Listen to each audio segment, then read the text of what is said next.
cae la noche y antes de dormir, Jorge Grajales y Melissa Jiménez nos sentamos aquí en la sala de nuestra casa a conversar de diferentes temas de la vida, a compartir con ustedes de este podcast que ahora lleva 16 episodios y bueno, muy felices. Jiménez, buenas noches, ¿cómo estás? Buenas noches para todos, muy bien, muy feliz, un nuevo capítulo más, un nuevo episodio de Antes de Dormir. Hoy vamos a tratar un tema que vamos a poner sobre la mesa, a contar nuestras experiencias, todo lo que hemos vivido desde nuestra infancia, y son las brechas generacionales. Entonces vamos a tocar como diferentes puntos. Las brechas generacionales básicamente es las diferencias que hay de generación a generación. Pues se habla de que hay diferentes generaciones, desde hace muchísimos años nos han segmentado por generaciones, entonces vamos a tocar un poquitico ese tema, cómo nos separamos, cómo vivimos cada generación. Pero antes vamos a hacer, como cada semana, nuestro saludo cordial a las personas que han dejado sus comentarios en los programas pasados. La semana pasada tuvimos, dos comentarios. Sí, tuvimos 2 comentarios. Tata Serna, qué buen rato me hicieron pasar tocando un poco este tema. Les cuento que conocí a mi esposo por una aplicación que se llamaba en ese entonces Adopta un Mind. Fue charro, pero no hubo conexión. Antes creo que había como una barrera que no permitía pasar de un bien y voz.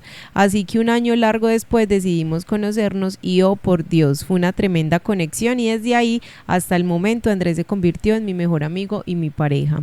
No todas las citas fueron exitosas. Creo que, como dicen ustedes, la primera cita te deja mucho que decir. Definitivamente jamás, o esto se está poniendo bueno. Gracias por este podcast tan espectacular. Definitivamente me divierto mucho escuchándolos. Felices 15 y espero seguir escuchando sus historias. Ay, muchas gracias. Muchas gracias muy cordial a Tatiana y a su esposo. Andrés. Sí. Y me parece súper curioso esas personas que se conocen a través de aplicaciones, porque mira, no siempre fluye, no siempre es como que hay esa conexión en primer momento, pero bueno. Y es que el programa de la semana pasada era las primeras citas. El programa pasado hablamos sobre cómo vivíamos las primeras citas y por eso estos comentarios.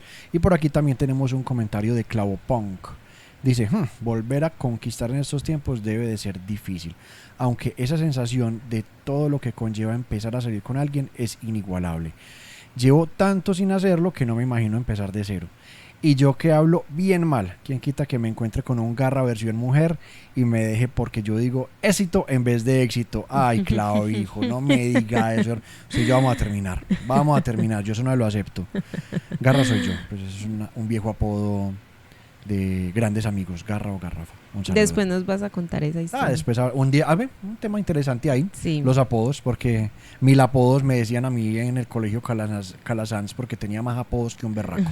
Pero bueno, hoy estábamos entonces abriendo este podcast contándoles que el tema de hoy son las brechas generacionales, y como les mencionábamos, cada generación tiene unas características, y esas características son muy ligadas a las personas obviamente nacidas en ciertos años. Entonces la profe Melissa nos va a hablar un poco de cuáles son las generaciones que tenemos ya segmentadas, que el internet nos va a dar la información. Sí, vamos a empezar desde los baby boomers, okay, porque de ahí hacia atrás hay un montón de, pues obviamente generaciones, pero creo que desde ahí podríamos arrancar, que va desde 1946 hasta 1964.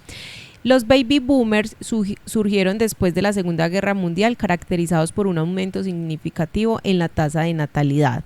Tenemos la generación X, que va desde 1965 a 1980. La generación X vivió la Guerra Fría, la crisis energética global y los avances tecnológicos.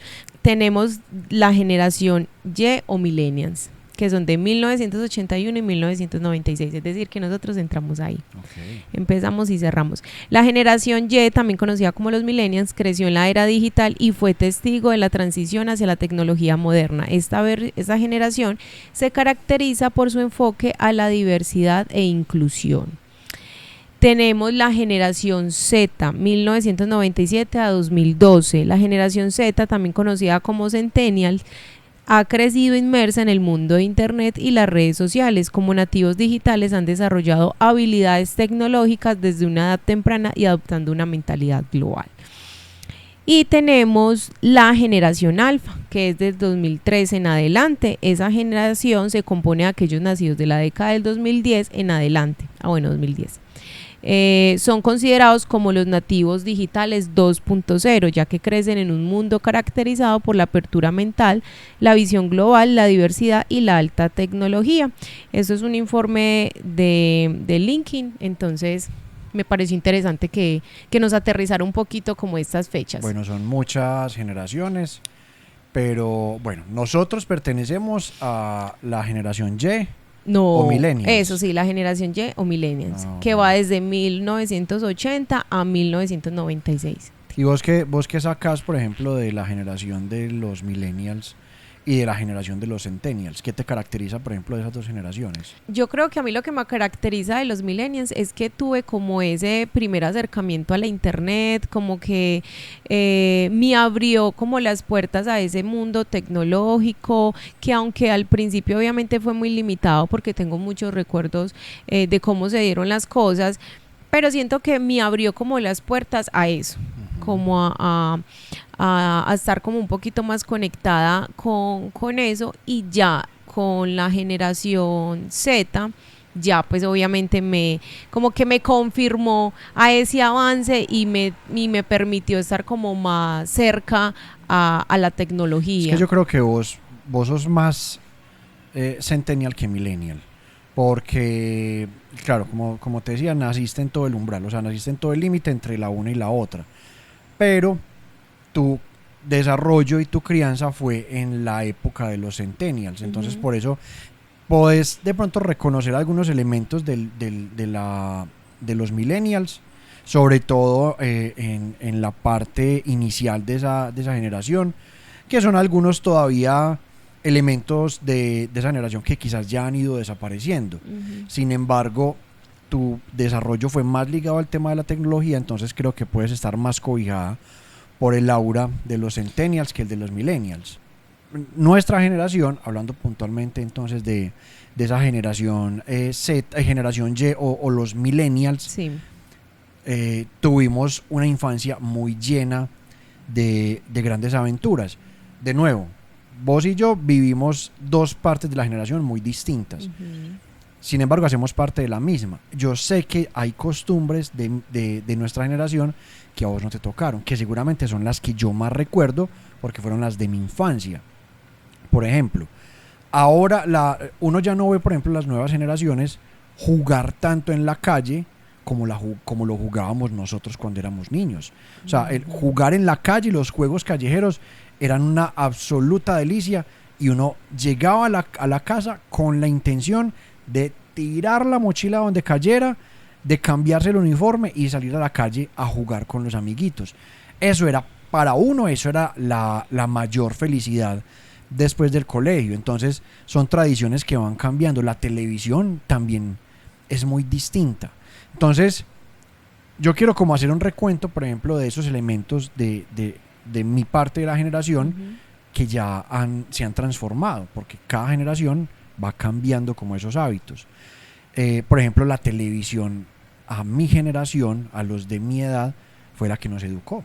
O sea, nosotros vivíamos y respirábamos televisión, y era un pasatiempo que nos llenaba el alma.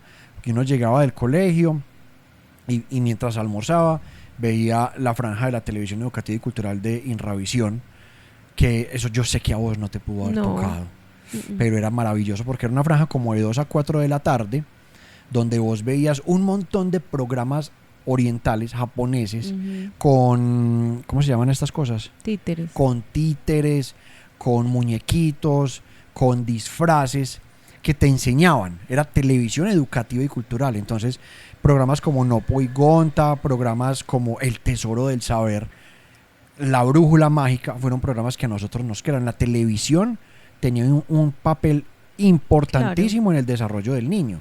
Y eso ha cambiado. ¿A vos la televisión te dio tanto? Sí, claro, no, y lo que pasa es que pues las últimas 2 generaciones han estado rodeadas de la tecnología por donde usted la mire, ¿cierto? Sí. Entonces, inclusive muchos de los papás, una vez nacen los hijos, lo primero que ponen son como, bueno, videos, o démosle un celular para que se entretengan. Entonces, desde ese primer momento están rodeados de la tecnología. A nosotros, porque a mí también me tocó donde yo no tuve como esas opciones de ver videos o de que tenía un computador, no, yo tenía un televisor, y eso que era un televisor familiar, que si queríamos ver, todos teníamos que ver lo mismo. Ajá. Ya más adelante me regalaron un televisor para mí, pues pequeñito, que me gustó mucho porque ese televisor tenía un juego, entonces si no era ver canales, era jugar. Sí. Y claro, a mí me encantaba todo este tema de las caricaturas. Pero, ¿qué programa recordás vos de esos primeros años que eran como, pues, que eran como tan importantes para vos? No, yo era más que todo caricaturas. Yo no recuerdo como un programa específico. Pues yo veía los Teletubbies, pues veía es que el Chavo. Bueno, sí, el Chavo. Sí, el Chavo, yo creo que el Chavo nos cría a todos. Sí, el Chavo, Barney, pues Ajá. eran como mis, pues que recuerdo muy niña, esos eran como mis Pero programas. es que mira la cosa, o sea, hacemos parte de la misma generación, pero son dos épocas absolutamente Claro. diferentes, porque, por ejemplo, para mí los Teletubbies o Barney son cosas que yo ya estaba que muy grande. yo veía ya demasiado grande y yo decía, qué bobada. Ujú. Pues eso como que no me hablaba a mí, entonces por eso hablo de que a pesar de que estemos cobijados Pero por es la que misma una generación, generación. somos completamente diferentes en términos de ese Ujú. concepto. La televisión, sí, obviamente la televisión a mí me dio mucho, pero por ejemplo también digamos ¿cómo se llamará eso? O sea, la música y el cine, pero en formatos físicos, Ujú. para nosotros era como una realidad, ¿cierto? Y uno era feliz comprando cassettes o grabando cassettes de la radio, comprando CDs. A mí quizás no me tocó tanto el tema del long play, del LP, del vinilo, pero recuerdo la llegada de la música en formato digital, del MP3, la descarga a través de Ares y lo que significó eso. O sea, el formato físico, para los que vivimos el boom del formato físico, es algo que uno nunca lo va a dejar atrás. Uno siempre quiere tener el elemento físico, la tradición o lo que significa para uno rasgar el celofán y desvestir el CD o desvestir las películas, abrirlo, olerlo, tocar el disco por primera vez, en la música, abrir el librillo y ver las letras de las canciones. Eso era una cosa que era intangible, pero producía algo mágico en uno. Cuando llega la música digital, se rompe un poco como ese misticismo del formato físico, pero la facilidad de coleccionar, o sea, crece exponencialmente. Sí, mi papá, por ejemplo, le gusta mucho la música, y cuando no teníamos pues o no había llegado como esa forma de descarga digital, mi papá mantenía, eso era como parecían como libros, como folder. Entonces Sí. eso, ahí tenía como los espacios para los CDs, y mi papá compraba una infinidad porque claro, él le gustaba. Entonces si le pedían un vallenato, él tenía entonces su carpeta de vallenatos, Ajá. de merengue, y eso también era muy, pues muy, muy bueno, porque en ese tiempo estaba el Discman. El Discman. Discman. Ajá. Claro, es que uno podía escuchar cassettes en el Ajá. Walkman, que era una berraquera también, porque vos ponías tu casetcito, te ponías tus audífonos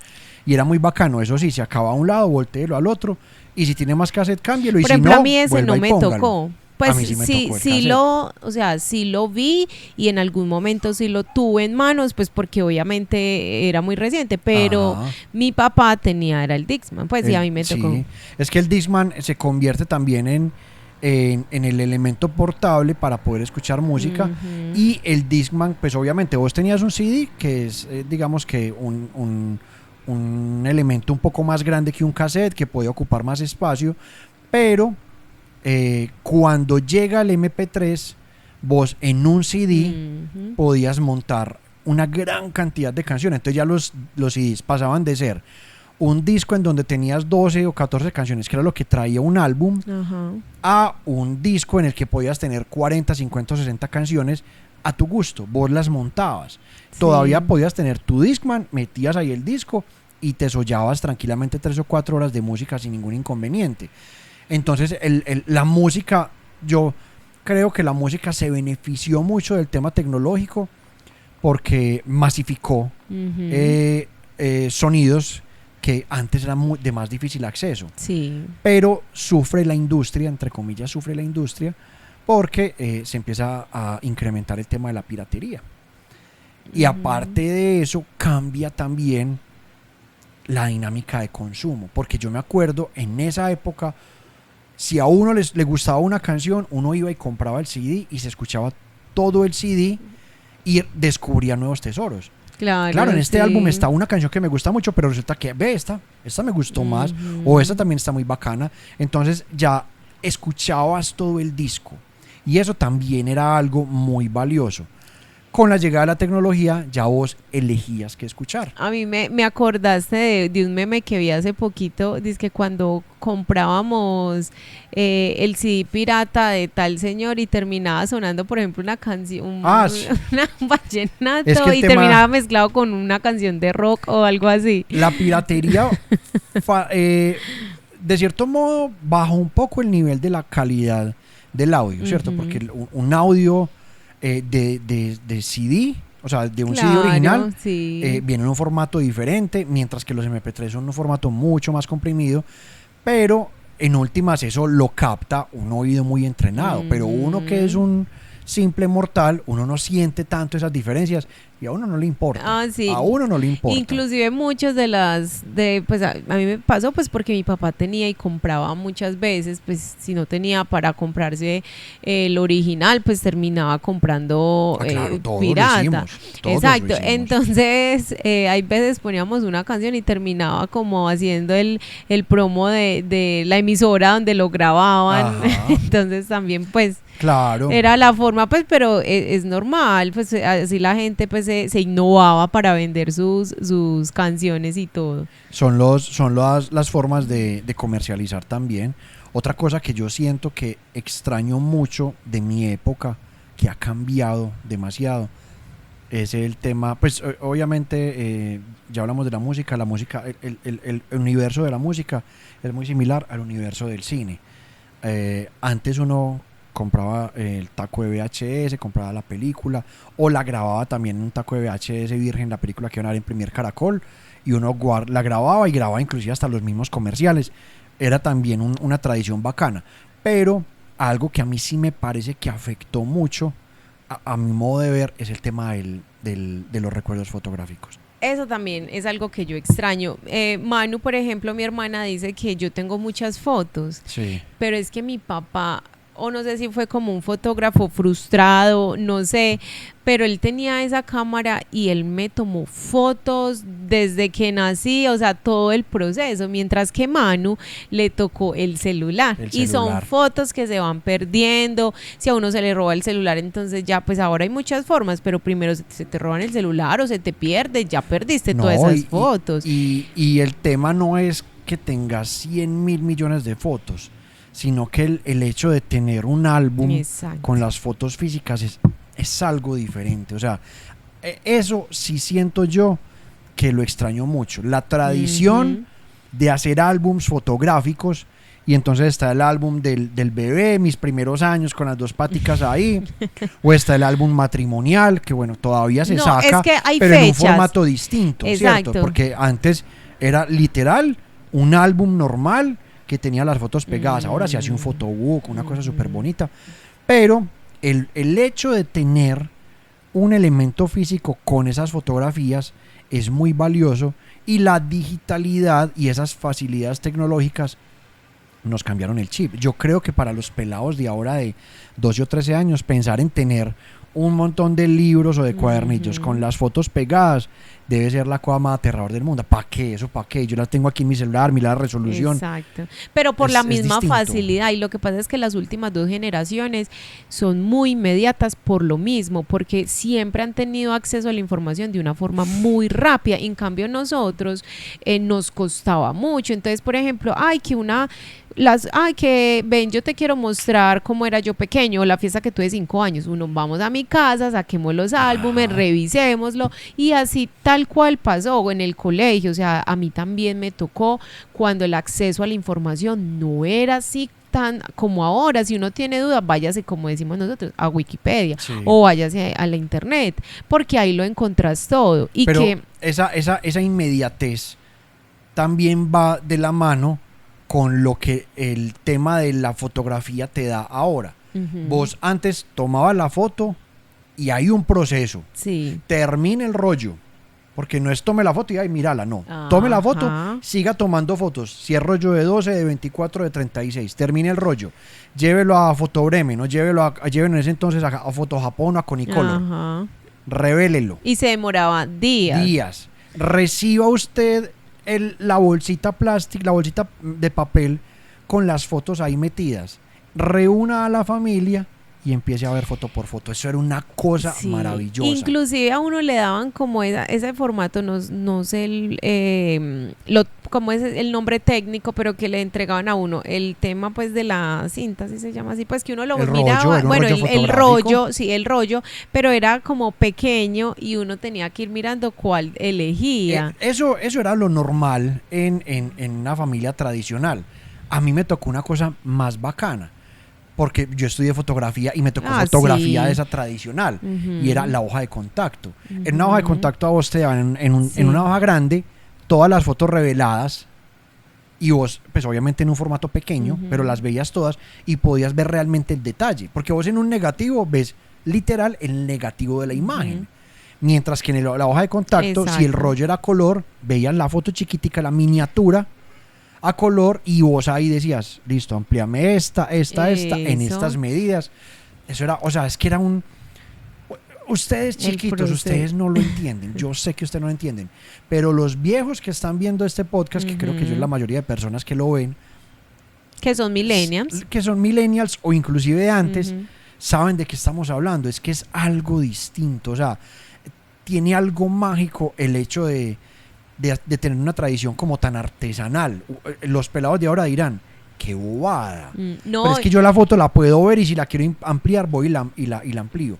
¿Cuánta gente va a ampliar fotos? Inclusive ya venden esas impresoras como miniaturas más pequeñitas, donde tú en el celular lo conectas a través de Bluetooth o Wi-Fi, y eso inmediatamente te va sacando las fotos. Es lo mismo, obviamente se pierde esa magia de ese proceso de te tomo la foto, porque yo recuerdo que mi papá también, cuando nos tomaba las fotos, muchas de esas no quedaban bien, o sea, terminaba mochándole a uno, porque uno tenía que como que calcular, y eso tenía pues como unas dimensiones que si te pasabas, entonces la foto quedaba mal. Pero bueno, entonces eso hacía parte de ese proceso. Y a mí, por ejemplo, ese sí me tocó, porque mi papá, hay 2 cosas que siempre ha amado, y es la música y la fotografía.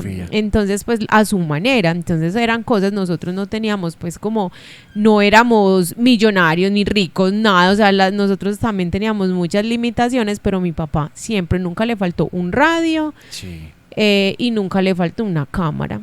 Eran tradiciones de familia. Y por ejemplo, un saludo a mi tía Sonia. Mi tía Sonia tiene no álbums, mi tía Sonia tiene enciclopedias de fotografía. Yo creo que la pasión, la afición que siento yo por la fotografía viene de mi tía Sonia. Ella era encantada, o sea, a todo le tomaba foto, a todo le tomaba foto. Todavía. Y ahora nos sentamos en la casa de ella, y cuando saca esos libros gigantescos, uno ve las fotos de ella, de mi papá, de mis tíos, de cuando tenían 12, 13 años, unas fotos ya súper corroídas y dañaditas por el tiempo, pero ahí está todavía ese recuerdo físico. Y sabes que me parece curioso de eso, que cuando uno ve esos álbumes, es como si uno estuviera leyendo una historia, porque es que Claro. Sonia dice, en 1981, Jorge Hugo, o cuenta, o Ella Carol, acompaña la y ella fotografía de una cuenta, historia. sí, y muchas veces pues pone a las 5 de la mañana pasó eso, entonces es muy bueno. Ella fue pionera en los copies. No, y sí, Sí. es pionera en los copies, pero es muy bueno porque pues obviamente en los álbumes que uno ve hay familias, pues obviamente uno dice, ay, ¿quién era ese? ¿Quién era ese? O ese se me parece, entonces ahí uno ya como que tiene el referente Y uno ve la foto del papá cuando tenía 20 años y uno dice, ay, jue madre, pero es que ese man era igualito a mí. Ajá. Entonces es como una ventana al futuro también, o sea, como una ventana al pasado, pero también una ventana al futuro. Sí. Yo voy a ser como mi papá. Ujú. Y mi papá, o sea, cuando mi papá estaba pelado era igualito a mí. O sea, ya no me puede negar. Entonces, ese tipo de cosas yo siento que se extrañan mucho porque son tradiciones que sí han desaparecido. Bueno, y de pronto, ¿en qué época te hubiera gustado nacer? No, es que yo sí tengo muy claro que yo nací en la época que era. En la época. Porque musicalmente, en términos de moda, en términos sociales, para mí, o sea, yo soy un adolescente noventas, Ujú. ¿cierto? Porque aunque yo nací en los 80s, Sí. mi desarrollo real fue en los 90s. Ujú. Y ese desarrollo me llevó a escuchar la música de los 90s, que para mí sigue Ujú. siendo la mejor música que se ha creado. El cine de los 90s, que tiene las películas favoritas para este servidor. Ujú. Aparte de eso, la moda de los 90s, que aunque ha cambiado, para mí sigue siendo mi moda favorita, Ujú. que era la época del grunge. El pelito medio largo, la camisetica, la camiseta de cuadros encima, Ujú. los jeans, los Converse, los jeans róticos y los Converse. Para mí, Ujú. o sea, esa era mi forma de vestirme y me encantaba. Sino que también pienso que hay como épocas que, pues como que uno siempre quisiera algo de una época. Sí. Por ejemplo, en los 80, a mí me parece que también la forma en que se vestían, cómo vivían también y disfrutaban la música, me parece que eso también era como, es que se veía muy, muy bueno, pues muy chévere esa época. Yo siento eso, como que uno siempre va a decir, ve, a mí me hubiera gustado de esta época de pronto esto. Por ejemplo, de los 60 a mí me parece muy, muy interesante y muy llamativo el tema del hipismo. O sea, Ujú. esa forma de vida tan libre, tan relajada, solo paz, solo amor, me parece también muy interesante y muy llamativa porque era un tema de libertad personal, ¿cierto? Sí, sí, porque también atravesaban problemas pues, de la misma sociedad. Claro, pues, ¿no? Y el hipismo nace como un acto una rebelde, sí, de rebeldía Ujú. hacia las guerras. Entonces, o sea, toda acción tiene su contracción, toda acción Exacto. tiene un aspecto que le contesta. Y por ejemplo, exacto, a eso iba también, a esa generación que le tocó el cine por primera vez, que cuando vieron una pantalla grande, que pues eso en la universidad lo vi, que pusieron una película donde un tren pasaba Sí, la llegada de un tren a la estación. y Esa todo fue el la primera mundo película. y todo el mundo salió corriendo pensando que se los iban a Sí. pues por eso Es el que imagínate impacto, el impacto exacto. de eso. Pues, Pero maravilloso. exacto, pero mira que yo siento que eso ahora se ha perdido porque a uno ya no hay nada que lo sorprenda. Pues ahora tenemos todo lo de la inteligencia artificial, que obviamente eso sorprende, y cuando vemos Black Mirror, cuando vimos la serie, que uno se impacta porque ese va a ser el futuro, uno dice, no, ¿en qué momento vamos a llegar a eso? Pero es que Ya desde estamos ya llegando. estamos llegando y Ya estamos estamos viendo. Y son cosas que sorprenden, pero mira lo bonito también de lo de las épocas pasadas, esas cosas tan sencillas que uno ya se le vuelven campantes. Pero es que yo creo que todo en últimas termina siendo cíclico. Ahora hay un renacer, por ejemplo, del formato físico del vinilo.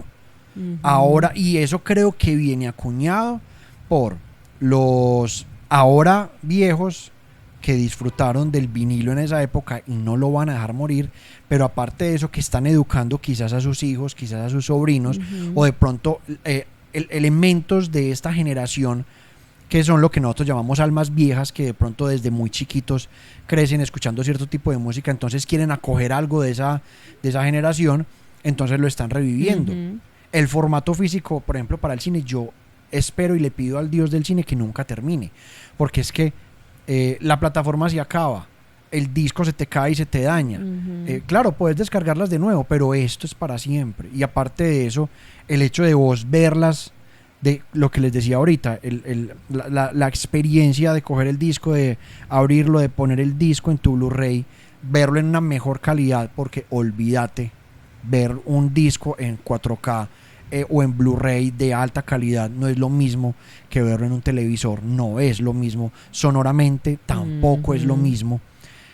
Ese tipo de cosas te llenan a vos algo que no es tangible, o sea, es un tema emocional. Ahora, estábamos ahorita tocando muy por encima el tema de las redes sociales. Las redes sociales, la llegada de las redes sociales cambió el panorama y la forma de vivir de los jóvenes y de los adultos. Ahorita vos nos mencionabas Hi-Fi, MySpace, que también fue uno de los que llegaba, de los que estuvo fuerte, pero yo creo que la primera red social que verdaderamente transformó el universo, bueno, el planeta, fue Facebook. ¿Vos te acordás de esos primeros años de Facebook? Sí, claro, y la transición, porque, o sea, MySpace era como un formato muy parecido a Facebook. Y lo que pasa es que MySpace era más dirigido hacia el tema musical. O sea, en MySpace es donde uno encontraba las propuestas sonoras nuevas, que eso fue también transformando un poco el tema de la radio. Uno ya no escuchaba tanto radio comercial, sino que uno se veía MySpace, se metía a MySpace a buscar nuevas propuestas sonoras. Pero ahí uno tenía su perfil, agregaba personas, pero digamos que ya cuando llegó Facebook, yo también era como una loca. O sea, yo no perdía la oportunidad cuando teníamos internet, porque primero era a través de una tarjeta que uno se quedaba sin teléfono y uno tenía una hora, media hora, y uno aprovechaba ese tiempo. Entonces a mí me gustó mucho como ese acercamiento a las redes sociales. Entonces, claro, yo hice mi perfil. Recuerdo que un tío me creó el correo Hotmail en ese tiempo, que inclusive todavía lo tengo, porque es un correo que como que uno quiere que no le lleguen cosas, entonces da ese correo. Ahí está todavía. Sí, entonces ese fue como el primer correo que me crearon, y a partir de ahí fue que yo empecé a crear pues como las redes sociales, que era como el dato que pedían para uno poder crear, y obviamente me atrapó. Yo en Facebook pues hice mi perfil, y cuando uno empezaba a ver como personas que de pronto uno veía, vecinos, amigos del colegio, que uno ve, esta persona tiene perfil, agreguemos. Claro. Entonces ese fue como... Y la maravilla de uno reencontrarse con gente que de la que había perdido contacto. Eso era muy bacano. Yo me acuerdo de esos primeros años de Facebook. A mí lo que me enviciaba, que eso para mí fue un bazuco total, fue el tema de los grupos. Y yo también crecí con la música de Enrique y Ana, los que llevamos una grilla y una nea por dentro. Esos nombres creativos de esos grupos. No, eso era una maravilla. Que las colombianadas, que eso le dio la vuelta al mundo, y uno podía pasar horas y horas y horas sumergido en el universo de Facebook, y era una delicia. Sí, y uno ahí conocía también gente, entonces uno ve, es tan chistoso, uno iba y lo chismoseaba. Y ahora, por ejemplo, porque es que Facebook, pues obviamente hay muchas redes sociales, y uno en Facebook ponía sus estados, lo que se sentía, sus emociones, compartía sus canciones, estados de ánimo, sus canciones. Y Facebook hace pues muchos años sacó una actualización muy bacana, que son los recuerdos o los recordatorios de lo que uno hace 5 o 6 años hizo, y uno decía, por Dios, yo porque comenté eso. Pero es muy bacano, sí, es Melissa, muy bacano, porque es que claro, eso también a vos te muestra tu transformación. Exacto, sí, claro. Uno ve estados que ponía, por ejemplo, en el año 2010. Yo tengo una amiga que se llama Heidi, que la voy a curtir, o como dicen ahora, que la voy a funar, que era de las que escribía con mayúsculas y minúsculas y decía Amiwis. Ay, yo también, es que eso era la moda, entonces era o una letra, entonces mayúscula, la otra minúscula, la otra minúscula, o sea, eso era, y uno escribía, y yo tengo como estados como... se me fue, pero que uno decía, ay, por Dios, Melissa, ¿cómo escribí de eso? Pues estoy tan acostumbrada al dolor que hasta las caricias me lastiman. Eso, cosas así. Ay, no. Y uno como cual Ricardo Arjona de pacotilla, pero bueno. Pero el Facebook tiene muchas cosas positivas y las estamos mencionando. Para mí todavía es mi red social favorita. Y yo sé que dicen, es que el Facebook es para viejitos. Yo ya soy un viejito. Todas las redes sociales tienen ya públicos definidos. Ajá. Y Facebook sigue siendo para personas mayores. Adultas, exacto. Y el contenido no es lo mismo. Hay personas que tú le preguntas ya no tienen Facebook. Y son muchas personas. Uno se sorprende. Obviamente tuvieron, pero uno no tienes Facebook. Pero, por ejemplo, eso es necesario. Si uno es emprendedor, tiene un negocio, es importante porque es que Facebook maneja casi todo el tema de redes sociales, entonces ya el tema de WhatsApp, ya el tema de Instagram, todo va integrado. Entonces si tú vas a hacer una pauta, por ejemplo, tú debes de tener Facebook. Sí, pero digamos que esa es como la parte comercial del uso de las redes sociales. Pero en lo social, que es por donde todos llegamos, como tiene cosas positivas, y no hablando solamente de Facebook, sino de todas las redes sociales, también hay aspectos negativos. Y eso es lo que ha alejado a muchas personas del tema de las redes sociales, y eso es por lo que muchas personas se han aprovechado de forma negativa a través de estas redes para hacer daños. Y por eso es que el uso de una red social debe ser demasiado responsable, tanto por uno como cuando uno es el adulto responsable, para los hijos, para los sobrinos, para los nietos, para lo que sea. No se le puede dar vía libre a un menor de edad de usar el Facebook, porque es que esas plataformas o las redes sociales, porque es que esas plataformas se volvieron en un caldo de cultivo para un montón de gente que hace mal. Y es que inicialmente nosotros no dimensionábamos el alcance que las redes sociales o por ejemplo Facebook tenía. Entonces nosotros nos dábamos a publicar todas las fotos, entonces, o algo gracioso, montemos esta foto, muchas veces datos privados, entonces uno terminaba pues que la dirección de la casa, que el teléfono. Entonces obviamente, como todos los ladrones también se actualizan y buscan como esa forma de hacer su trabajo, ¿cierto? Entonces eso pues obviamente es delicado, y más ahora porque es que hemos visto muchos casos de personas que se hacen pasar por otras personas, que invitan por ejemplo a los niños a tal cosa, pues a demostrarle, y terminan o estafando o bueno, pasando muchas cosas negativas. Definitivamente, como plataforma, como red social, Facebook, Instagram, Twitter. ¿Qué le pasó? Ella quiere participar. Es que hay una mariposa acá arriba y nuestra gatita es una cazadora. Como todas. Como todas. Sí. Un saludo para Aria, que nos está acompañando hoy. Esas redes sociales han traído cosas muy positivas, pero también han traído cosas muy negativas, y bueno, uno tiene que saber darle manejo a ese tema. Pero también se han convertido en plataformas para llegar a la fama. Los grandes, las grandes personalidades están ligadas a las redes sociales y son los influencers. Sí. Hablemos un poquitico entonces de ese fenómeno, porque lo han satanizado. Mucha gente ha renegado o ha criticado del hecho de que personas brutas se vuelven famosas por X o Y motivo, y yo quisiera que hablemos de eso. ¿Cuál es nuestra posición frente al fenómeno del influencer y la importancia que ha cogido socialmente? Vea, somos una generación, o bueno, la última generación, nativos digitales, donde tenemos acceso a la tecnología, a la internet, a las redes sociales. Y si yo veo una posibilidad de ingreso a través de estas plataformas, yo no veo ningún problema en hacerlo.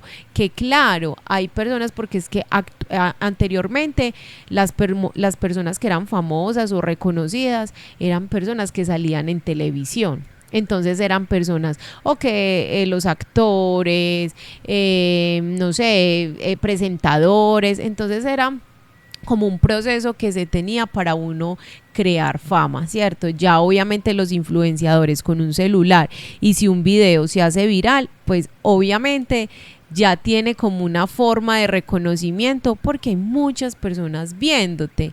Entonces yo no veo mal que esto se haga. Obviamente también pienso cosas negativas acerca de eso, porque es que digamos que las personas que de pronto estudiamos, que nos preparamos, que de pronto salimos a la vida laboral y nos enfrentamos con que no es tan valorado, que monetariamente pues realmente no es tan bien, entonces uno dice, jue madre, pues entonces estas personas que cogen un celular, que de pronto hacen un video y ya obviamente están ganando la millonada, ¿cierto? Pero son formas, En o sea, en ese aspecto yo sí no comparto tu posición. Yo crecí, mi generación fue una generación que se formó con idiotas famosos y, y yo soy un idiota más que se formó en esa época. Nosotros crecimos en ese entonces, mi generación idolatraba a Yacas, idolatraba a Martín de Francisco todavía, Martín de Francisco y a Santiago Moure. Lo que en la radio escuchábamos El Gallo en Radioactiva. Entonces crecimos con gente que hacía payasadas, pero no, y hacía reír, y era nuestro entretenimiento. Entonces yo no puedo tener tampoco, por ejemplo, una posición doble moralista de decir, ah, no, pero es que ahora están volviendo famosos a los idiotas, porque es que yo fui un idiota sí. más que creció con idiotas y que quise hacer famosos a idiotas porque me daban entretenimiento. Entonces, Y que uno lo consume. absolutamente, o sea, la culpa es mía, la culpa es mía. Ahora, claro, hay influenciadores o hay creadores de contenido, como se llamen, con los que yo no estoy de acuerdo. Yo, por ejemplo, no consumo muchos de los que ahora son muy famosos, que son la Liendra o Skoll, pero yo no satanizo a quien lo hace porque esas personas encuentran su grado de entretenimiento en ese contenido. Sí. El hecho de que yo no lo encuentre no me da mi derecho de decir lo que usted está consumiendo es una pendejada, porque es que lo que yo consumo para otro puede ser pendejada. Sí, claro. Y mis dinámicas de consumo no pueden ser las mismas que las dinámicas de consumo de un pelado de 12 o 13 años, porque tenemos desarrollos diferentes y porque tenemos gustos diferentes. Yo celebro y yo me acuerdo cuando llevaron a EPA Colombia a un mundial, que hubo muchos comunicadores que se rasgaban las vestiduras y pero es que esa pelada, ¿por qué? Yo me he matado estudiando, tengo tanta experiencia y a mí no se me dan estas oportunidades. Sí, es verdad. ¿Qué culpa tiene EPA Colombia? Ah, no, sí. ¿Qué O sea, ella culpa? fue inteligente en aprovechar Y el canal que la llevó fue inteligente en decir, esta pelada está arrastrando un montón de gente, me la voy a llevar para el mundial, a que payasee, a que diga carajadas, porque eso me va a prender televisores. ¿Qué culpa tiene EPA Colombia? Exacto. ¿Y qué culpa tiene el comunicador que está dolido porque no lo llevaron a un mundial y sí llevaron a EPA Colombia? Son cosas de la vida. O sea, no hay por qué satanizar al que lo hace. Y la gente le echa culpas o le echa responsabilidades a famosos como Jefferson Cosio o como... ¿Cuál otro famoso que hay por ahí? Bueno, a los pelados de ahora que entretienen a la masa de esa forma, pero la culpa no es de ellos, porque es que ellos simplemente ponen un contenido. Sí. Si los números suben, la culpa, porque no es culpa, pero la justificación, la razón es por la gente que ve sus videos. Exacto, uno dice, y por ejemplo yo he visto muchos comentarios donde hay papás que dicen, pero es que esto no es educativo, es un niño de 10 años, pero entonces porque el papá le da un celular a su hijo para que lo consuma. Y no solo y ellos eso. No están, exacto, y ellos no están haciendo un contenido educativo. Exactamente, es que la educación va en el hogar y en el colegio, no en lo que yo veo. Exacto, es que lo que tú dices, pues obviamente aquí se maneja muchas veces la doble moral, ¿cierto? Sí. Por lo mismo, yo por ejemplo, o sea, ellos vieron su forma de crear contenido, su forma de salir adelante, que claro, que está muy bien, o sea, cualquiera lo haría. Yo lo que digo, por ejemplo, eso, lo de EPA Colombia, claro, es que uno como profesional, uno de pronto sí como, ay, pucha, es que esta oportunidad de pronto me lo hubieran, pues no me lo hubieran podido dar, pero uno dice, es que hay gente que de pronto sí se preparó para esto, pero claro, pues es que esto arrasa y ahora en medio de la tecnología y la digitación, lo que arrasa son los números, las personas, los seguidores, las vistas. Entonces, claro, todos se tienen que innovar y tienen que tratar de hacer algo diferente. Sí, yo lo digo abiertamente, ¿qué no hubiera dado yo por cuando tenía 13 o 14 años tener las facilidades tecnológicas que tiene, por ejemplo, esta generación y poder explotar haciendo cortometrajes o haciendo videos hablando de mis películas favoritas o de las series favoritas, lo que en esa época? Es que para mí, más que una plataforma para hacerte famoso o para ganar reconocimiento, para mí es una plataforma de expresión, es de decir las cosas que querés decir y que de pronto haya un público que pueda ser muy grande o que pueda ser muy pequeño, pero público es público y es un público que te escucha.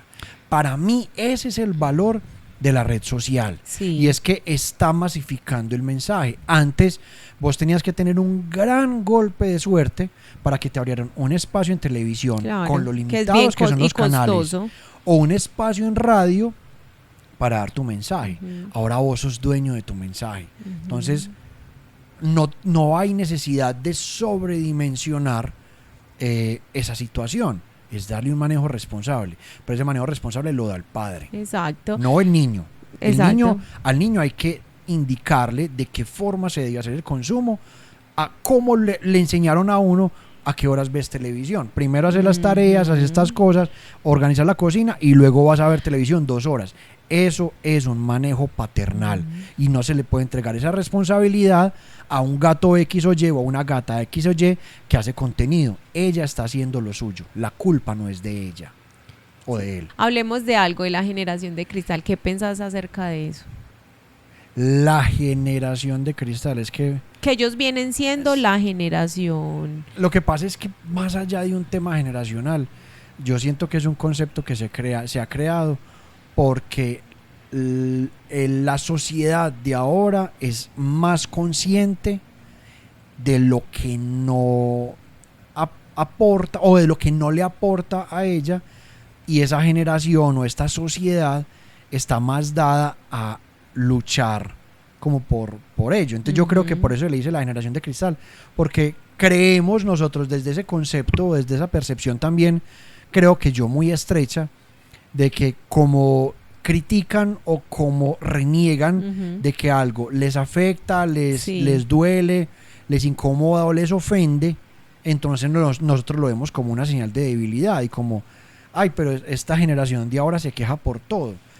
Yo considero que los extremos todos son dañinos y me parece muy bien y celebro que esta generación ahora luche por lo suyo y que se haga sentir, porque es que nuestras generaciones en su medida también lo hicieron. Pero sí considero que a veces ese exceso nos puede volver a esta generación en una generación frágil. Sí, frágil, muy frágil. No por debilidad, sino frágil porque se afecta muy fácil. Y yo siento que uno tiene que tener como que una coracita, una caparazón fuerte, porque es que la vida no es fácil. Y uno tiene que estar preparado para recibir golpes, para recibir burlas, para recibir humillaciones. Ojo, estar preparado no es aceptarlas, pero uno tiene que estar preparado porque alguien va a llegar y te va a ofender.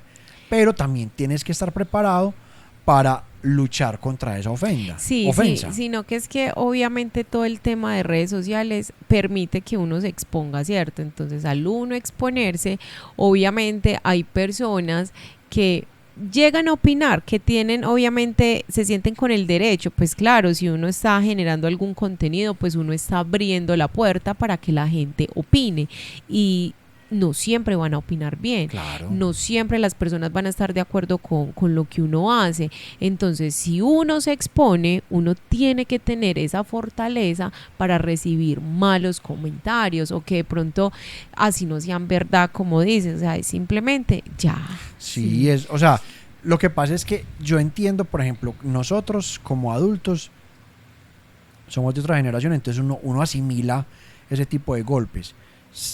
también entiendo que las nuevas generaciones, las que crecieron con estas facilidades tecnológicas, se pueden ver también más fácilmente afectadas, porque en algún programa lo hablábamos, ya no es jaja, no, ya es jaja, pum, y ahí mismo se riega ese jaja para todo el mundo. Exacto. Entonces la burla se masifica y ya no te estás sintiendo burlada por mí, te estás sintiendo burlada por un montón de gente que recibió ese video o que recibió ese comentario, y eso obviamente también empieza como a hacer un peso. Y mira, no sé si de pronto recuerdas o viste un caso de una pareja que se volvió famosa, que porque la esposa le estaba haciendo infiel. El del mancito de Bucaramanga, no sé dónde era, pues que era como en Santander. Sí. Y que supuestamente el esposo grabó, que vea todo eso, y eso se volvió viral, como que a la pelada pues le hicieron un montón de bullying, que después ella intentó pues suicidarse, bueno, un montón de cosas, y después le hicieron un programa, no sé si fue en Séptimo Día o en Los Informantes, uno de estos programas donde ella expuso su versión, y ella dijo, es que me estaban juzgando de algo que la gente ni siquiera sabe si es verdad, yo no vivía con él. Pues vaya uno a saber también si es verdad, pero a lo que va es que uno, claro, una persona simplemente puede grabar 20 segundos y decirle a uno, ves que usted esto me robó, y eso se vuelve viral y ya. ¿Cómo no ser una generación de cristal cuando vos estás tan abierto a ese tipo de situaciones? O sea, es que un mal comentario te destruye la vida. Voy a traer a colación una película que me gusta mucho, que la vimos juntos, que se llama The Hunt, la cacería, en español. The Hunt es una película danesa en donde un profesor de primaria era idolatrado por una niña. La niña estaba, no me acuerdo, el profe le estaba como arreglando algo en el uniforme, y la niña se le lanzó a darle un beso, y el profe, pilas, no, venga, esto está mal, yo soy mayor. El profe asume su posición de adulto y le pone un alto a la situación. Y la niña llega a la casa a decir, es que el profesor me tocó. Y todo el pueblo inmediatamente señala al profesor. Es generación de cristal. Al man se le arruinó la vida. Claro. Se le arruinó la vida hasta que, spoiler alert, no les voy a contar al final, pero al man se le arruinó la vida.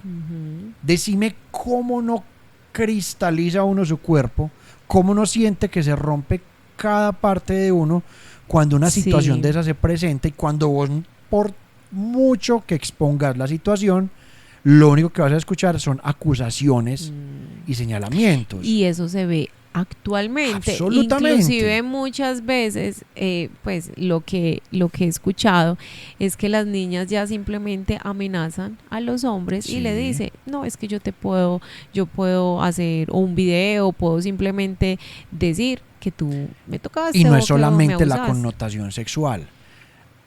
Se han visto muchos casos de un atracador, por ejemplo, va a intentar robarle a su víctima se defiende, e inmediatamente el atracador tranquilamente empieza a decir, me están atracando. Y como estamos con una mentalidad de linchamiento ahora, inmediatamente le llegan 5, 7, 10 personas encima a atacarlo, y el man tratando de defender, pero me estaban atracando a mí, y el poder del puño es sordo. Y la gente, cuando tiene la sangre en el ojo, no ve claramente.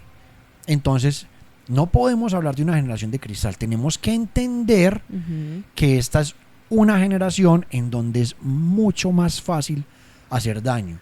Y levantar la voz ante ese daño no puede ser un sinónimo de debilidad o de fragilidad. Por el contrario, tenemos que aplaudir y tenemos que fomentar esa posición de defenderme, esa posición de señalar lo que está mal. Y también tenemos que hacer una sociedad un poquitico más de oídos abiertos y de evaluar el daño, de analizar la situación, porque ahora estamos muy dados a quedarnos casados con el primer concepto, con la primera versión que escuchamos, y esa para nosotros se convierte en verdad absoluta, y las verdades absolutas no existen. Yo iba a hacer otro comentario, como ya para también ir finalizando, y es que las empresas también les ha tocado como actualizarse a través de estas generaciones, porque mira que actualmente hay empresas que dicen, no, o sea, a mí téngame 5 millennials o 5 centennial en estos cargos, pero por ejemplo para cargos directivos, téngame a estas personas. Sí. O sea, a ellos también les ha tocado actualizarse, entendiendo también como sus habilidades, como entendiendo esa forma o esos ritmos de trabajo, porque ahora vos no puedes salirle a un centennial como, ve, es que este es el horario, no, es que yo no trabajo, o yo trabajo desde la casa, o yo trabajo a mi ritmo. Entonces mira que ya esta generación también prioriza como el bienestar o el tiempo de calidad con sus Sí. familias, o que no, yo no me voy a matar en una empresa como quizás lo hicieron mis abuelos, mis papás, Ajá. porque yo ya pienso en otras cosas. Y ese sí es un tema generacional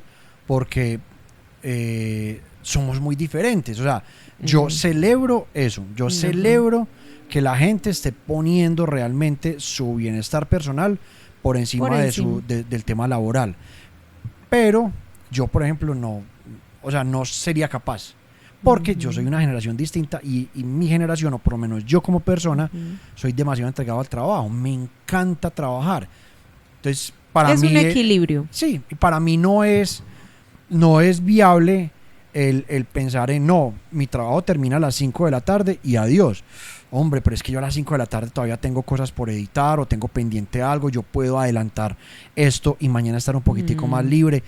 Entonces yo priorizo también como ese tipo de cosas, pero sí celebro esa posición de personalidad y de desarrollo personal y de respeto por el yo, que quizás nuestra generación no lo vivió a esa manera, porque nosotros quizás no fuimos tan vehementes a la hora de defender ese derecho al ser. Y lo que pasa es que sí, exacto, no nos defendimos, pero también las mismas circunstancias llevaron a eso. Entonces, por ejemplo, un médico, no sé, de pronto, pues como hay profesiones que uno simplemente no puede decir, ay, bueno, chao, ya son las 5, me voy.